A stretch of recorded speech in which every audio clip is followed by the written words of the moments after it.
We all go through these times, whether it's individually and collectively. We go through times that can feel, where things are going quite smooth in our personal lives or in the collective community, wherever we may live.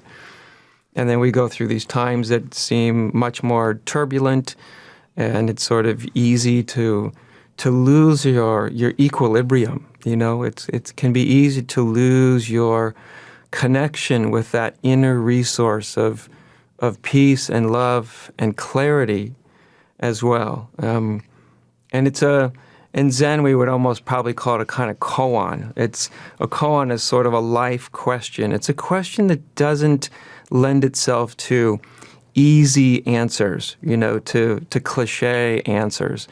And our lives are full of koans. Our life itself, birth, life, and death itself is a kind of koan itself. It's a deep and mysterious and profound experience, really, from birth to the grave and everything else in between.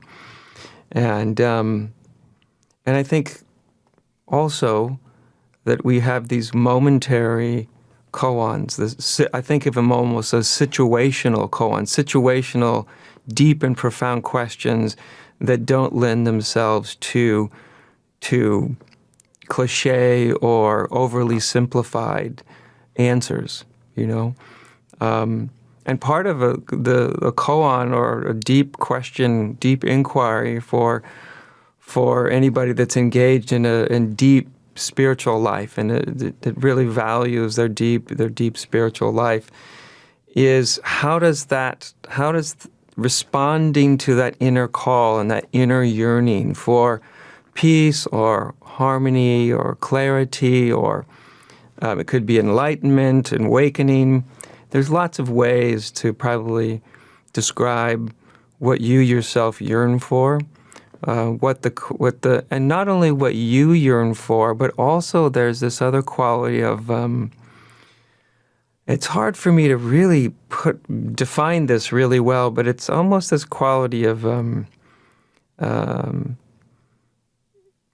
I'll give you a quote that I love, and I've given this quote over the last few years since I found it quite a bit. It's simply this. It is, do what the world is trying to become. And this was in response to a question that a poet had to his mother, and his mother had just said, "Be what the world is trying to become." And it's a wonder, just the response, be what the world is trying to become. It's poetic in its own sense, just that kind of statement.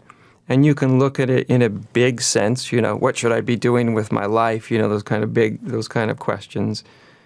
I often think it's, however, often more useful of trying to, instead of going to the biggest kind of question, the biggest way you could look at that question, to kind of go into, or statement, and look at it in a small way, in a momentary way, almost at any moment, to be what the world is trying to become. And you don't want to take a statement like, be what the world is trying to become, too seriously, in the sense that it's, like I said, it's a poetic statement. So you got to kind of see it as poetry. It's not like you're literally, the world is trying to become something. So it's not like you look at this in a literal sense, but it can evoke something in you. It's in any given moment. What is that moment calling forth in you, in your life? What is your own life calling forth in you? What kind of response is life calling forth in you? In any situation that you might have, what is life calling forth in you? If you sit down and do a spiritual practice, meditate for a half an hour, what is that moment calling forth in you? What is it bringing forth? sometimes it's an interesting way to look at it, because sometimes we come from our own sort of personal reference point, which is, what do I want to do? What should I be doing? Whether it's to do with your life or a given circumstance, a given situation. And I have found that so often what's as important as having a curious mind, a mind that's open and really has deep curiosity, but what's even at least as important as that, if not more, is the kinds of questions that we ask. It's not just having any old questions in life, It's finding the right questions. This is as important as any answer.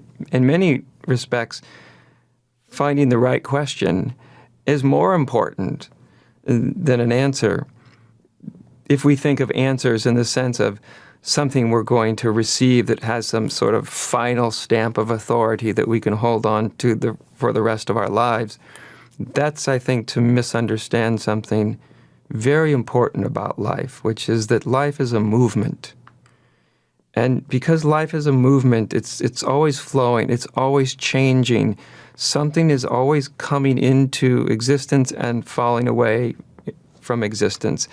Because that's the nature of life, life really doesn't lend itself to these kind of final answers that our mind really, really likes, I think it's almost better to not even think of it in terms of final answers, but rather a response to the moment, a wise, clear, awakened, however you want to think about it, loving response to the moment or response to your life, So because this kind of inquiry is something that can live with you. What's the right response in one moment is not the right response in the next moment. And this is, of course, the nature of life. It's impermanent, that there's really nothing to cling to or hold on to. It's one of the, I think, more challenging lessons of life is not to cling, not to hold on to. We human beings have this tendency to hold on to almost everything. If we get a revelatory experience, we tend to want to hold on to that and concretize it into a new system of thought or description or explanation. And as we are doing that, the flow of our lives is continuing on, and the next moment may call for a slightly different response. And so to really be present for what life is calling forth in each of us, I think is extremely important.